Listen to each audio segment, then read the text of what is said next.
On the outskirts of a small country, far from the bustle of a capital, on a street lined with 2 rows of old lime trees and a house with peeling plaster and wooden windows, lived a family who had everything many people consider most important: love, attention, and warmth.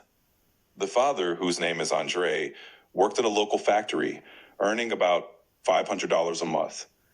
He went to work early in the morning, always took on overtime to add at least a little to the family budget. The mother, Olga, after the birth of their second child, quit her job and devoted herself entirely to the children. They rented a modest 3-room flat and cherished every minute they spent together. Their older daughter, Maria, was a born dreamer. 8 years old, she loved to draw and dreamed of becoming a teacher. Their younger son, Ilya, was 5. At that age, life is filled with endless whys, loud laughter, and scraped knees. Ilya filled the house with restlessness and knew how to see a miracle in every blade of grass, even on a simple walk. Their ordinary life could have continued for a long time, but one day, something changed and set alarm bells ringing. Ilya started to tire quickly. He stopped running around the yard for long, often begged to be carried, and complained that he had no strength. At first, the parents put it down to a passing malaise, but days went by and the changes were obvious: fatigue, swelling, labored breathing.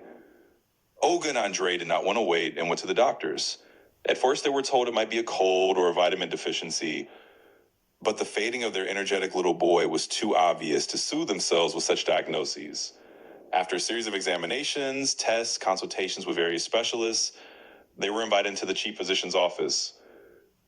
He delivered terrible news. Ilya had been diagnosed with a rare hereditary disease in which the body lacks a certain gene that is vital.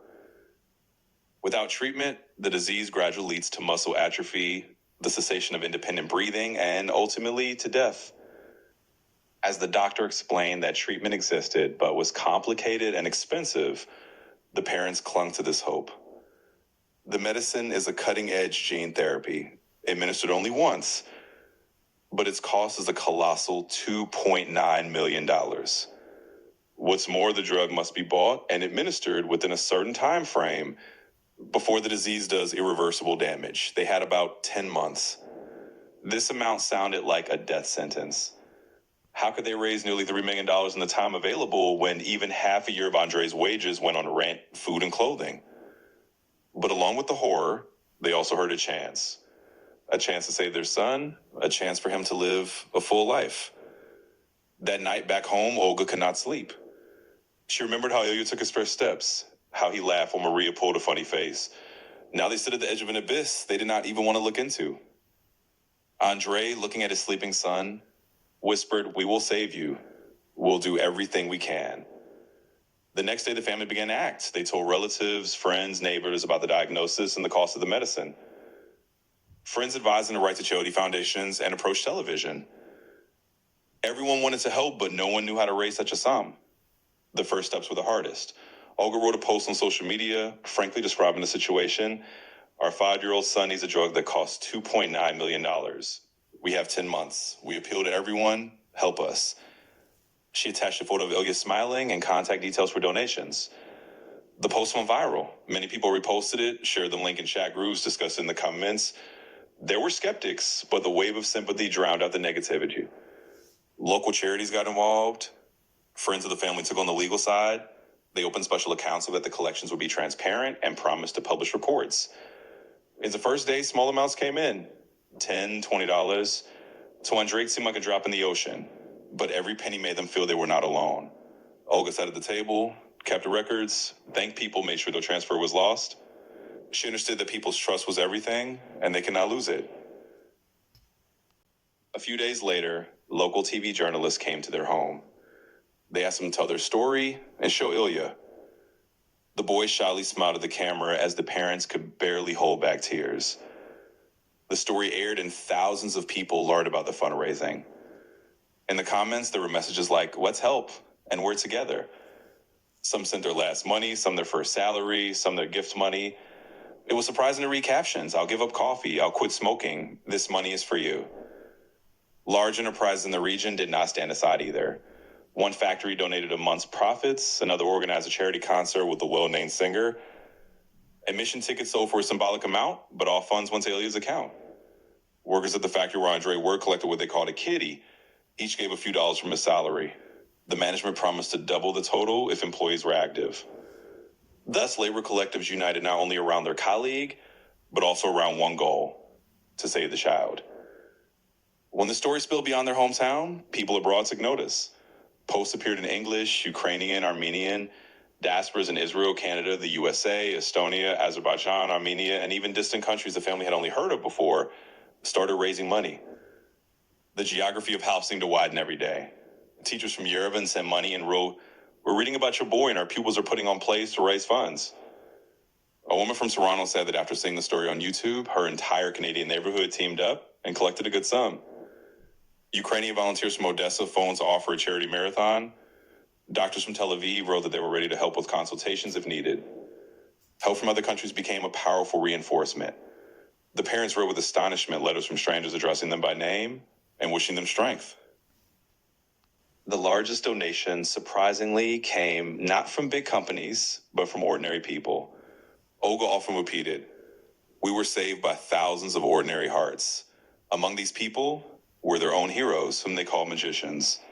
There were 3 of them. One person, who wished to remain anonymous, transferred about $100,000.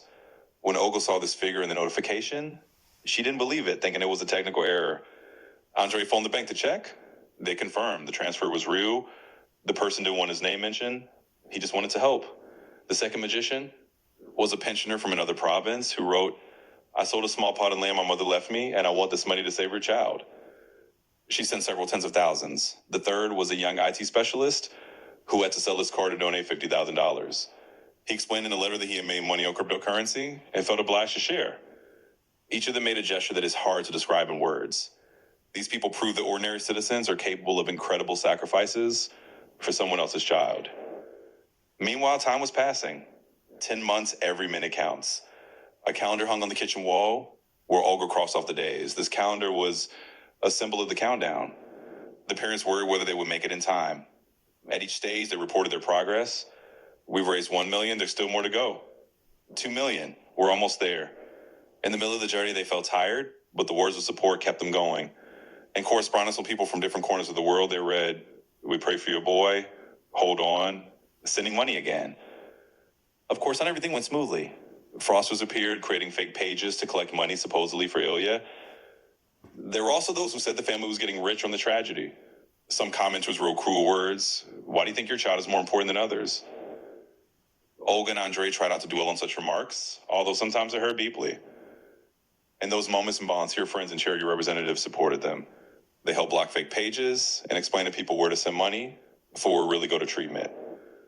The parents issued transparent reports and posted documents so people could see that every dollar was accounted for and spent on their son's needs. Gradually, the numbers in the reports approached the required amount. Nationwide TV channels prepared segments. Well-known artists organized charity evenings, created special songs and videos. On the biggest stage in the capital, a concert was held that thousands attended. They didn't focus only on raising money within the country. People abroad could watch the concert's live stream, and donations came in from Canada, Armenia, Estonia, and the USA. There was even a message from a small Armenian village. They had organized a fair and sent the proceeds to Ilya. The business community continued to help too. Companies held corporate collections and auctions. One factory sold unique products, with proceeds going to the treatment. A bank, having learned about the fundraiser, waived part of the commission on these transactions. But despite the involvement of companies, the family always emphasized that the largest amount came from ordinary people. That was what was so amazing. People sending $1, $2, or $5 were uniting into a tremendous force. A week before the deadline, the family had about $2.8 million in the account. $100,000 remained. That amount seemed so small compared to what had already been achieved, and at the same time, so enormous because time had almost run out. At that moment, a young musician appeared online who announced an action. If within 2 days the family didn't have the needed amount, he would perform in the main square for 7 hours nonstop, urging people to donate. He started a live stream, and thousands of viewers watched him play as people donated in real time. Within hours, the remaining gap was closed. The coveted $2.9 million appeared in the account. Olga seeing the final figure that they circled in bold on the calendar, cried. She looked at her son and whispered, "We made it. We made it." Next came the operational part. Buying the drug, sorting out the paperwork, organizing the trip. At this point, company support surfaced again. An airline provided business class seats so Ilya could fly comfortably. A charity helped with visas. A partner company in the USA took care of transporting the drug in a special container. All the bureaucracy was sorted in a matter of days. During this period, Olga and Andrei fully realized the scale of the help. From a provincial factory to international corporations, everyone had a role. Their departure was scheduled for early spring. The March sun was shining as they packed their suitcases. At the hometown airport, they were seen off not only by loved ones, but by dozens of people who had never met this family, but it helped. There were placards. "Good luck, we're with you." Maria held a sign, "Come home healthy." Their friends reminded them again, "Don't forget to say hello from all of us, we're waiting." The flight to Dubai became one of their longest. Anticipating the result, worrying for their son, thinking that they had finally accomplished part of the mission, now it was the doctors and scientists' turn. At the clinic, they were met by polite and attentive doctors. The process of obtaining the drug took time. They had to confirm the diagnosis. Match test results approved the appointment. Over several days, the drug passed customs and laboratory checks. Finally, the hour came when the medicine was administered. They called it the shot that would change everything. Olga held her son's hand, told him stories to distract him. Ilya didn't grasp the significance of the moment, but felt its seriousness. In a matter of minutes, doctors gave the intravenous injection. Afterwards began the observation period. The first days after the shot were difficult. The boy ran a temperature, felt weak and in pain. Doctors reassured them that this was an expected reaction. They monitored vital signs and watched for side effects. Then came a stabilization period. About a week later, things began to improve. Ilya started smiling, his appetite returned, his strength came back. His muscles stopped tiring him quickly. Doctors said that a full assessment would take time, but the first signs were positive. A month later, the family returned home. That homecoming was like a festival. At the airport, the same people were waiting, now not with tears, but with smiles. "Your hero," shouted school children whose parents had told them about Ilya's story. Many people brought flowers and gifts, some held signs, "Goodness has won." On the way home, their car drove slowly, and passersby, recognizing them, waved. For little Ilya, this was a day like in a fairy tale. He was greeted like a celebrity, but he was just looking around for his friends from the courtyard to show them, "Look, I'm here." In the following months, Ilya underwent rehabilitation and worked with physiotherapists. The parents, together with volunteers, created a fund to help children with similar diagnoses. They realized that not all families have such support and wanted to give back the kindness they had received. Everyone who donated even $1 became part of the boy's future. There were posts of gratitude, posted reports on rehabilitation, shared stories about the children they were now helping. Thanks to the dissemination of their story, the country started talking about the availability of gene therapy and reforming the healthcare system. The authorities became interested and suggested creating support programs for rare diseases. Several years passed. Ilya went to school, he took part in school events, played football, and built robots in a club. Few of his classmates knew what road this boy had traveled to be able to run carefree in the yard now. Olga and Andrei sometimes stopped and looked at him, remembering. In their house hung a frame with the word "thank you." In it, they collected photos of people who had participated in the fundraising, printouts of transfers, excerpts of letters. That wall became a symbol that the world is still full of light. This story shows how one family went through fear, despair, hope, and victory. It proves that when people unite, they can create miracles. Ordinary workers, teachers from Armenia, students from Estonia, pensioners from rural areas, teenagers who donated their pocket money, business people, and IT specialists, each contributed. 3 magicians showed that everyone has a choice to help a stranger, and that choice can be decisive. Even those who couldn't send money spread information, prayed, and wrote words of support. Every action was important. It is important to remember the amount of dollars raised is not just a number. Behind it are millions of gestures, words, and deeds.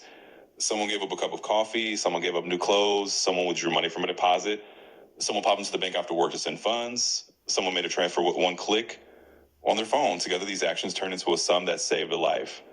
And perhaps it's one of the brightest examples that humanity is still capable of compassion. Andrei and Olga now often speak at schools, universities, and companies. They tell their story. They say that one must not be afraid to ask for help, that it is shameful not to ask when a life is at stake.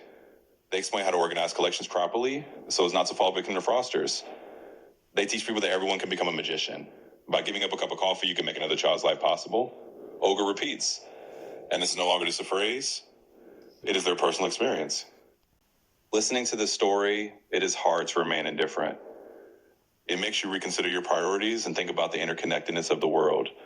Perhaps right now, someone needs support, and maybe we can be that magician. The story of Ilya and his family is evidence that miracles happen.